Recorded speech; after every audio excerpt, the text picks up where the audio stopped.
It's you again. Well. And where are we, you're asking? This is not the familiar background that you're used to. Oh dear, what's happened to Mr. Edwards? Has he gone into quarantine? Has he had to go to a hotel because he's come back from a far-flung destination like Hawaii or New York or anything like that? No.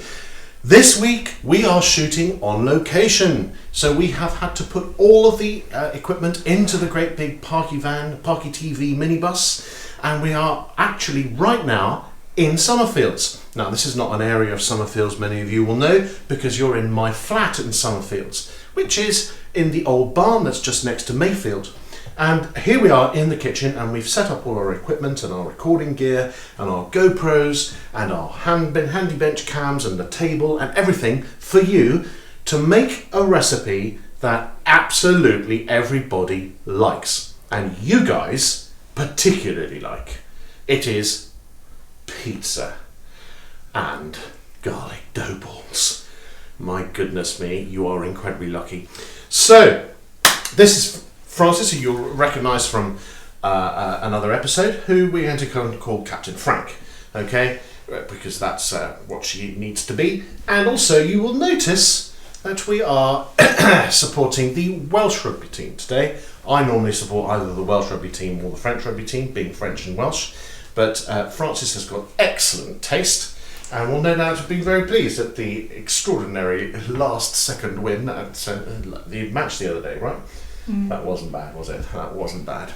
So, here we go. Let me just run you through, before Frances sort of takes over, some of these ingredients. So, in the big mixing bowl here, we've measured out, using the old-fashioned way, I'm pleased to say, 600 grams of strong bread flour, okay?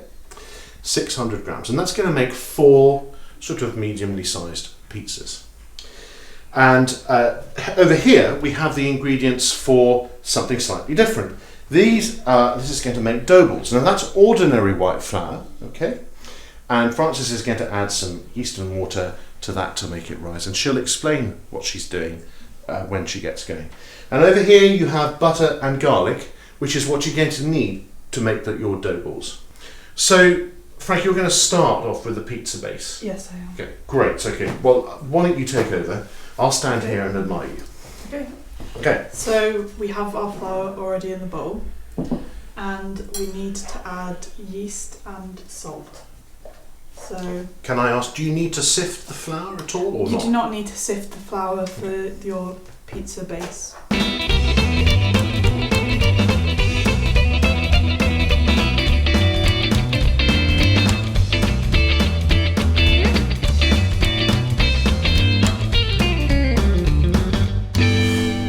Okay, so where are we now? As you can see, Frances has produced this beautiful ball of what's going to become this fantastic pizza, and that she's been kneading away for 4 or 5 minutes. And obviously you saw that speeded up. Now, remember what she did there, with all of the flour in the bowl and the yeast and the salt and the olive oil, she created a deep well. She moved things from the outside inwards, okay, just to bind everything together.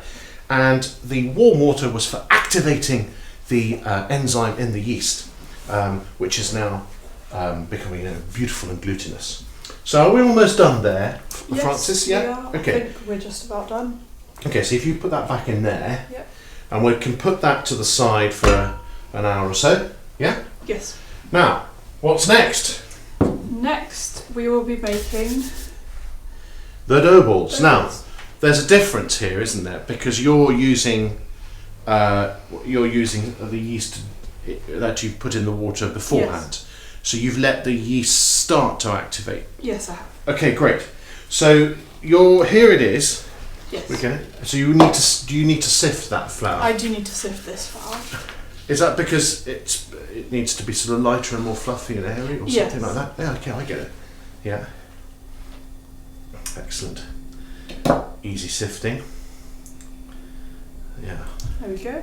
Right, there we go. Marvellous. Now, again, you need a well. You need a well. Okay, so I hope you guys are watching this carefully, because it's all excellent technique. Now, as I said, I'm not much of a bread maker, but Frank has done this several times before. I used to watch my mum doing this. Always make a well in the middle. So what is in here then? This is warm water, a Yeah. teaspoon of sugar, and 2 teaspoons of yeast. Right.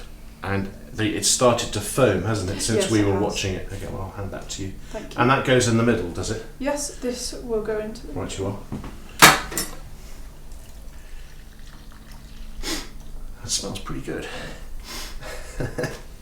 Well, Yeah, and olive oil as well. So, do you remember when we were in Salzburg and we made apple strudel in that... what was that place called? That was a sort of chef school, wasn't it?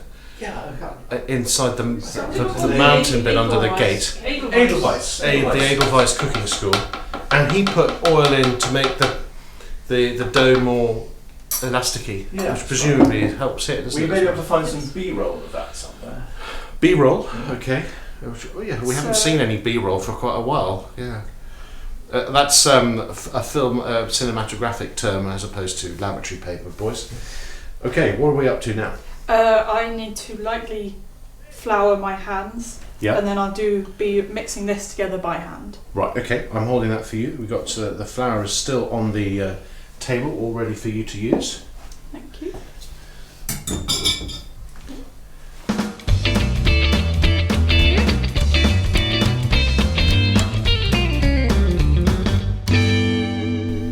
Okay, so now it's time to take it out. Yes, it is. Right. Okay. So And it's going to be another kneading process. it is, but this time, instead of just 5 minutes of kneading, it's 10 minutes until it's silky and smooth. Right. 10 minutes. 10 minutes. Now, I 10 said minutes it- of riveting television. riveting television, slow television. James May's got nothing on this. Okay. Right. You ready? It's a shame you can't smell it. I can smell it It now is from here. And it very smells really distinctive. Yeah. Right. So you'll need that back at the end too. Okay. For the rising process. There we go. So, gentlemen, another 10 minutes of workout for you, starting now.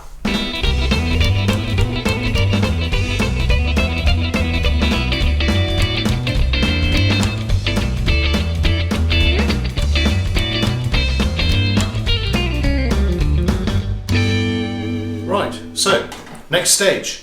I know this all sounds like a sort of quite long process, but it's dead easy, and at the end you're going to get some fantastic pizzas, all homemade, and garlic bread. And I just wanted to say at this point, in case you're thinking, oh, well, I've got to make bread, that's a faff, blah, blah, blah. Don't. The difference in quality and in taste between something like this that you've made yourself and something that you buy in is huge. I mean, even if you were to order in your pizza from your favourite branch of whatever pizza restaurant it happens to be, it's not going to taste as good as something that you made yourself in your own kitchen. Now, in the last stages, we saw all of that dough being made. Frances is now absolutely knackered. She's going to have to go off on holiday for a week to recover from the kneading process, okay? But the dough is rising in the 2 bowls right here, okay? Look at that. All that, and it's sort of becoming quite a little bit larger in size already. Frances has also made the garlic butter. Here it is. Nice little ball of garlic butter, which she's going to use later on to make the dough balls. So everything is falling into place. All right, now what's left is for me to teach you how to do tomato sauce. Now, a boy in my form said to me the other day on Zoom, I couldn't believe it. I just couldn't believe it, gentlemen. He said, oh, well, I don't really not really interested in cooking. I just go, you can just buy it already prepared in the supermarket, and it's like really easy. You put it in the oven and the microwave. I could not believe that any boy at Simonfields, let alone in 8E, would ever say such a thing. Now, tomato sauce that goes on pizza is also the tomato sauce that you use with your pasta. So I'm going to teach you a really basic recipe. It's a tomato sauce that you can sort of use as part of the basis of a spaghetti bolognese. It's a tomato sauce that you can use for a sort of fish stew. It is the basic tomato sauce. It's absolutely delicious. So what are the ingredients that you need? I'm not even going to list these in a recipe because it's so simple. Okay, number 1. You need some chopped tomatoes. These ones I know I'm not supposed to show you the makes of the things on, but hey, who cares? It's not the BBC. It's not the BBC. Mutti pulpa, so it's a pulp of tomatoes, okay? But chopped tomatoes in a tin is fine. If you get it slightly finer, that's even better. Or you can use something called passata. This is as close as it gets to passata without it being passata. Gets a little bit more sort of lumpy in it, but not very much. So you need that. I'm going to use 2 tins because I think we're going to need quite a bit. And if there's some left over, you can use it for something else. You need tomato concentrate. Yeah. Salt and pepper. Now, you don't need this, but it's quite nice. A little bit of chili, tiny bit. And garlic. Here we are. Now, what I like to add is a shallot or an onion. I happen to have a shallot that was getting a bit old, and I thought, well, let's not waste it.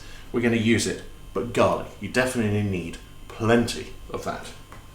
So how do you do it? Well, it really could not be easier. I've got my olive oil, quite generous amount of olive oil in my pan right there. I'm going to put my shallot in, okay, and stir that around. There we go. Now you want to be a bit careful that it doesn't burn, alright? Remember when these other episodes we were frying things like, you know, onions and shallots and garlic, and I said you must be careful not to let it burn because, yeah, that's actually quite hot. That's the thing about these induction hobs, they get hot very quickly. But you don't want it to burn because it's going to end up tasting a little bitter. So there we go, it's almost done. I'm going to put in my garlic right now. There it is. Quite a lot of garlic. I like it garlicky. I think the girls like it garlicky too. I put about 4 cloves in there. Here it is. Here it is. Up to there. Now I'm going to put in a tiny bit of chili. And remember, that is a tiny, minuscule bit. And the idea is that you shouldn't taste it as being very hot, but that it should be a warming feeling. At least that's how I like it. You can use fresh chili if you like. If you really like your chili, put more in. There it is. I'm going to keep stirring that around.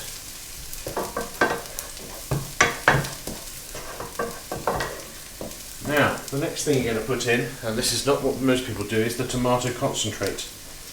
Now, it's quite important that you put that in and stir it around a little bit. It needs to sort of cook out, otherwise it can, again, impart a slightly minerally metallic flavour to your sauce. Like that. Easy as pie. And then my 2 tins of tomatoes. Wow. Easy again. There we are. Now stir it in nicely. Now, this is where it gets slightly controversial. I like wine in my tomato sauce. I also, and I don't have any to put in, I like a slight sweet element. Some people tell you to put in a teaspoon of sugar. I put in like a sort of dash of balsamic vinegar. I don't happen to have any, so I'm going to use a bit of wine. I'm going to put it in the tomato tin. That's about 1 small glass. Okay. I'm going to sort of swish it around so I get all the last bits of tomatoes out. There you go. Bit of wine there, easy as pie. Then I'm going to put a bit of water in the other tin, like that. Okay, just a very small glass. In that goes. Over there. I noticed, Rebus, your small glass of water was somewhat smaller than your small glass of wine. Yes, that you may well. You are very observant, aren't you? Yes. Well, ladies and gents, put in what you like. Some people put in stock, you know. Salt. There you go. And pepper. Now, if you put in a whole load of chili, there's no need to put in too much pepper. And I'm also going to put in a little bit of mixed pepper, just a bit for a bit of variety. There you go, like that. That is essentially it. Now, because it's the middle of winter, we don't have huge amounts of herbs knocking around just at the moment. But I do have some bay leaf, which I've picked and dried here. I think they come from Mr. and Mrs. Rutherford's garden, so I'm going to stick that in. Okay, thyme would be perfect. Oregano, which again you can use dried oregano, you can use as well. I don't have any, but that doesn't matter because it's just a pizza base. So there it is. And you're going to leave that alone by putting the lid back on. Okay, leaving the spoon like that, and it'll bubble away and bubble away and bubble away. And you need to give it the occasional stir. Halfway through, you need to add about 2 tablespoons of olive oil and stir that in, which will make it even richer and lovely on the pizza base. And if you listen carefully, there it is. So it's a bit too fit, so we're going to bring down the temperature to maybe 4, and that'll take half an hour, maybe a bit longer, 40 minutes, till it's thick and gloopy, a bit like ketchup. And that's that. We'll show you when it's ready.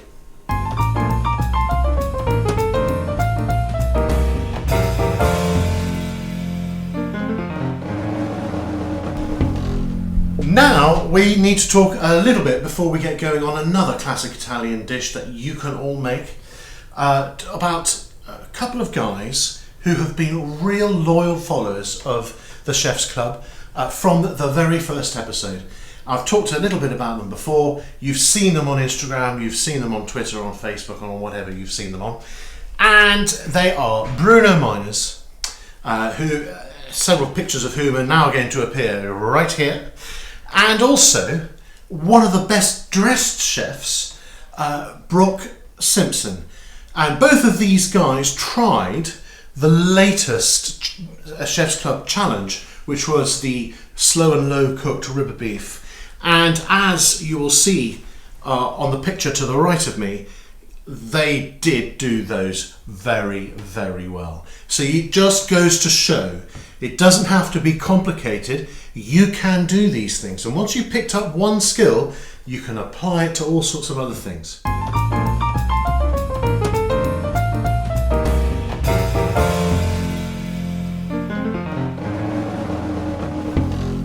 What is the next stage? Making the dough balls. Now, you can see the tomato sauce, for some reason, is going to be bubbling away very nicely there. We've still got the pizza dough, which is actually rising even more now. Okay, and we have the dough balls to do. Okay, so Frank, just take it away. So you want to roll them out into long tubes. If you have a long enough table, you can roll it into about 1 metre long. Obviously, we do not have a metre long worktop here to use. You're going to do one at a time. So if I put that over here for you, Yes. then you'll be able to. Yeah, thank you. So you'll have to forgive me, gent, if I give this the occasional stir. Okay. Oh, nice one.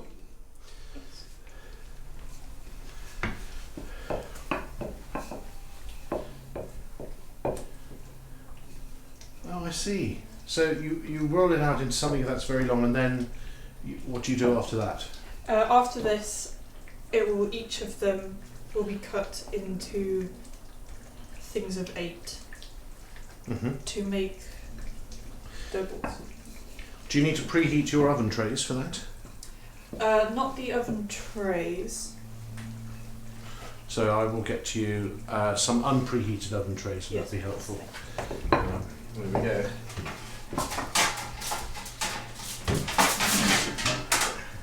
So a couple of oven trays right here.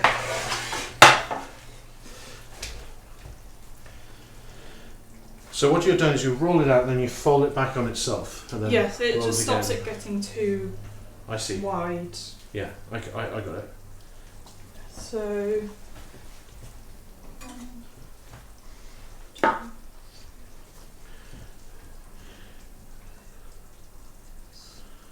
that's a long one. That's Okay, doesn't matter. quite thin.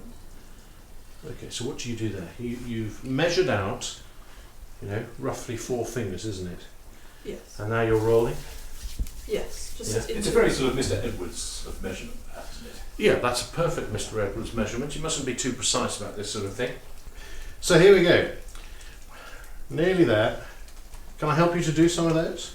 Yeah. This one's going to be a long one, but it's very thin. Is that Yeah, right? so just into a ball. Okay. Is it feeling nice and spongy, springy? It is springy actually, and you press it and it comes back. Yeah. There we go. Okay, so guys, we're going to leave you for a second whilst we complete the rest of these.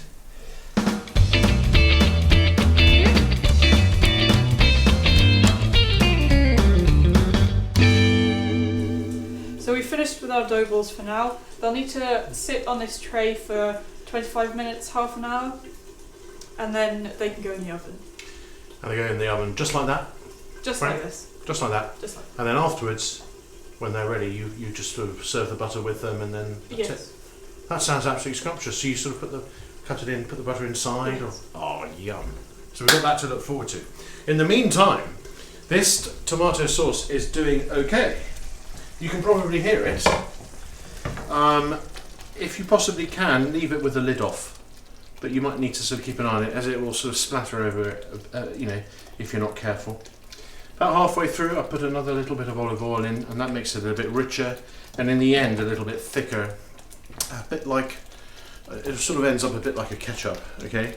Now, with other sorts of tomato sauce that you use for other things, you might not want to cook it down that much, but for a pizza base, of course, that's going to be quite important, because you want something that's quite rich and concentrated. So this is getting, I would say, to within about 5 to 10 minutes of the end, and then you'll be able to put it in a box, do whatever you want with it, as well as make pizzas. And that's it really for this part.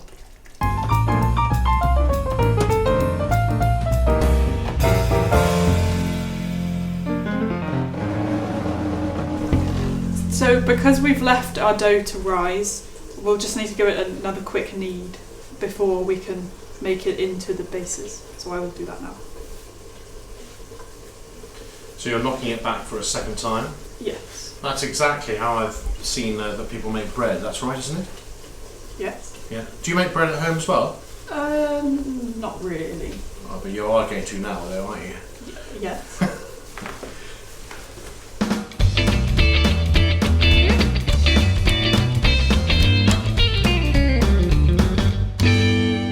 So, here we go. All of this, brilliantly quick.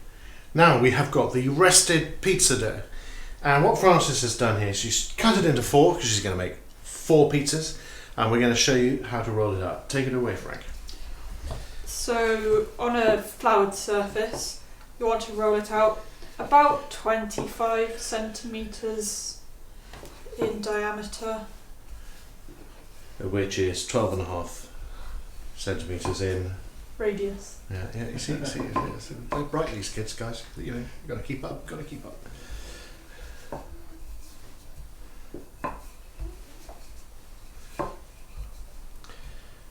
So it's quite stretchy, isn't it? It is. You've got to keep your board floured and all of that sort of thing. So you sort of go around and you push against each various angle and corner just to make sure that it stays roughly round, right? Yes. Yeah. Just keeping your board quite floured there. Yeah. Not sticking at all. Sign of a true professional.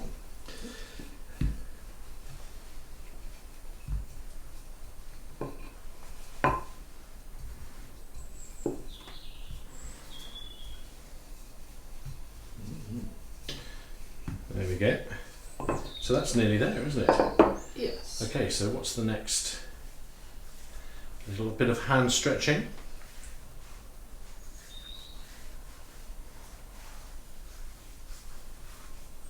So after this then, Frances, you're going to load it up with toppings, Yes, I am. and then you put it in the oven, but you've preheated the oven, haven't you, Yes, to a I high have. temperature, Yes. and you've got the trays in there already. Yes. Right, so here we go. So all the olive oil in that dough makes it very stretchy. Yes. There we go. Okay, so So we have our prepared tomato sauce. all homemade, all homemade.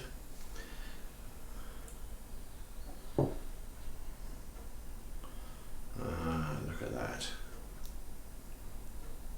Still steaming. Still steaming. Probably better, because we have to do this in one morning. If you made the tomato sauce a bit earlier, so that when you put it on it wasn't hot, that would be quite an improvement, I suspect, gents. But it doesn't matter. This is how we're going to do it today. It smells delicious.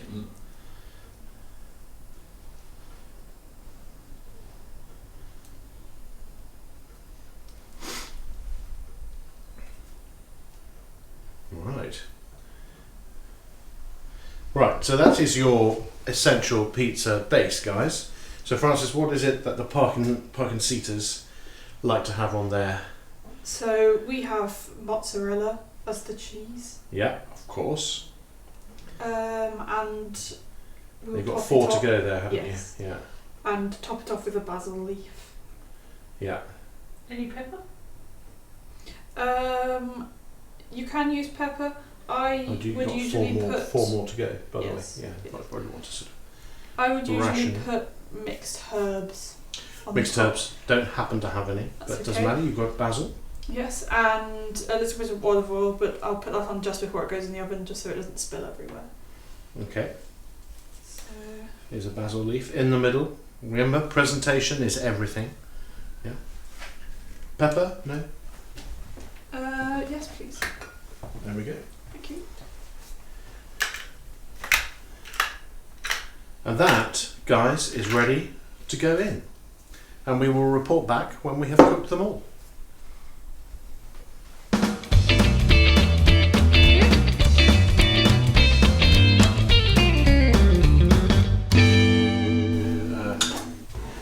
So, here we are. Pizzas are flowing. There's one in the oven, one out here. Look at that, isn't that beautiful? Francis is working hard. You could get paid to do this. I could. Yeah, you could. And we have the dough. We have taken the dough balls out. Here they are. Look how beautiful they are. Lovely little bunlets. So I'm going to sample one. And what I'm going to do is I'm going to sort of crack it open like that. Look at the whole steam rising. I've got my garlic butter here. I'm going to put a nice generous dollop in there like that.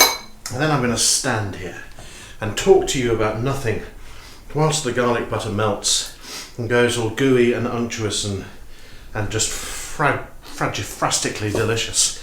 And then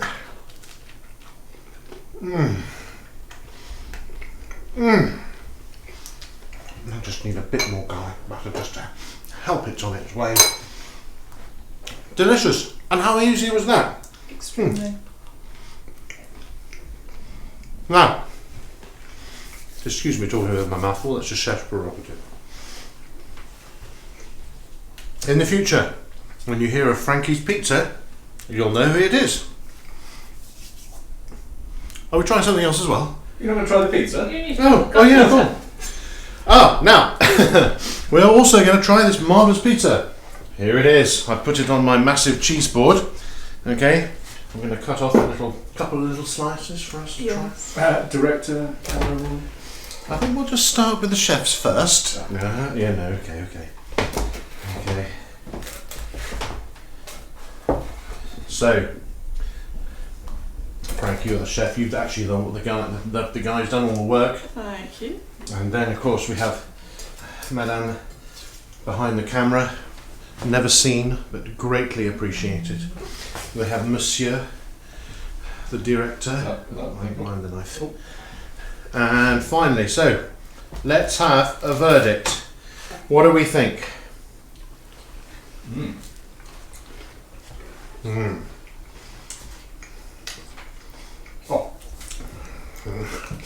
Oh, she can really do it.